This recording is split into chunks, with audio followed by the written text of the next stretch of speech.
Next year's race for governor has officially begun. Republicans gathered in Albany this week to hear from potential nominees, but one appeared to stand out. Congressman Lee Zeldin is one of just 2 Republicans who've actually declared their candidacy.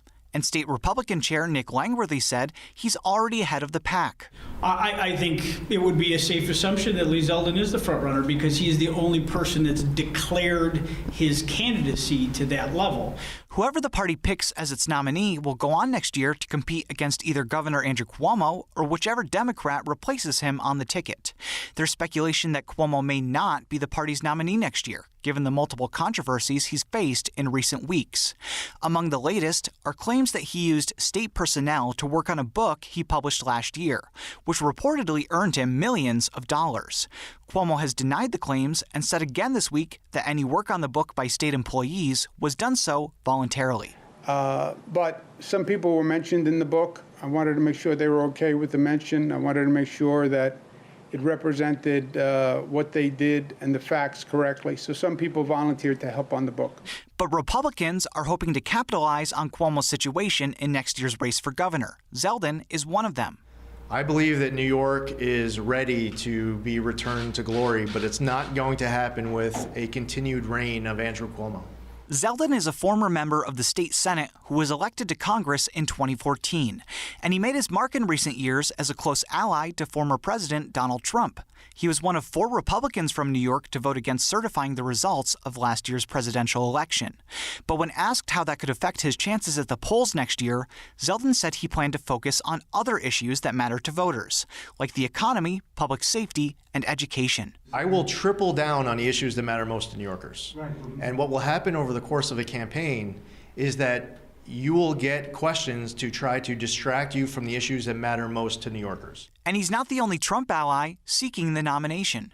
Andrew Giuliani was also in Albany to make his case to party leaders. He's the son of former New York City Mayor Rudy Giuliani and was an advisor to President Trump in the White House. Giuliani said he wouldn't hide his friendship with the former president, but he also said he didn't think it would cost him votes. So my intention is to appeal to all New Yorkers and to make my case to them and let them decide whether I'm red, whether I'm blue, whatever. I am red. I am true red, but let them decide for themselves on the issues. And 2 previous Republican challengers to Cuomo are also seeking the party's nomination. Former Westchester County Executive Rob Astorino ran against Cuomo in 2014 and said he'd be up for a rematch next year. And like other Republicans, he's hedging his bets on Cuomo's drop in popularity. A new poll from Siena College this week showed more than half of voters view the 3-term governor unfavorably. Astorino says that'll give Republicans a leg up at the polls. And you don't have to convince people that things are going wrong in the state and that Cuomo is a narcissistic, sociopathic criminal. But Dutchess County Executive Mark Molinaro is also in the mix for the party's nomination. Molinaro ran against Cuomo in 2018, a year when Democrats won big at the polls.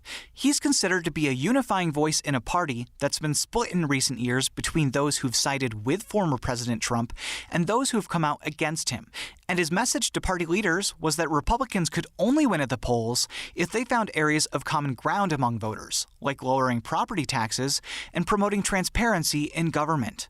Here's the thing. We recognize, and the people in that room recognize, that in order for us to win, we not only have to rally everyone who agrees with us, but convince about 1 million people who might not on any given day be a little skeptical about Republican leadership. Others who aren't ruling out an interest in the nomination include Congresswoman Elise Stefanik, downstate businessman Joe Holland, Orange County Executive Steve Newhouse, and Lewis County Sheriff Mike Carpinelli, the only other declared candidate as of now.